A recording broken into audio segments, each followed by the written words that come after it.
Дури 66% од ковид пациентите сместени во клиничката болница во Штип се зависни од кислородна поддршка.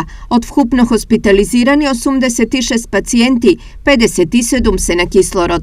Ова ги потврдува вчера изнесените сомнежи на директорот на болницата дека потрошувачката на кислород, која во моментов достигнува рекордни вредности од над 1 тон, дополнително ќе се зголемува. Ние веќе го надминавме 1 тон, значи можем да кажем со последните случаи и не знам докога веројатно ќе расне уште одреден период бројката, меѓутоа со префрлањето на режим на течен кислород малку по малку ќе ни се олесни. Ситуацијата секаде е тешка, така да еве гледате секаде потрошувачката е голема, меѓутоа ние сме спремни да одговориме на предизвикањата. За разлика од Штип, во Кочани е забележано постепено намалување на бројот на пациенти кои се на кислородна поддршка, но дневната потрошувачка и понатамо е голема и изнесува околу 700 литри. Имаме 28 во модулната болница.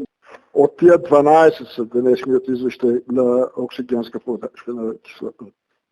На постојана оксигенска поддршка. Значи намалува се, тенденција на намалување овие денови, беа 20, па 15, денеска 12.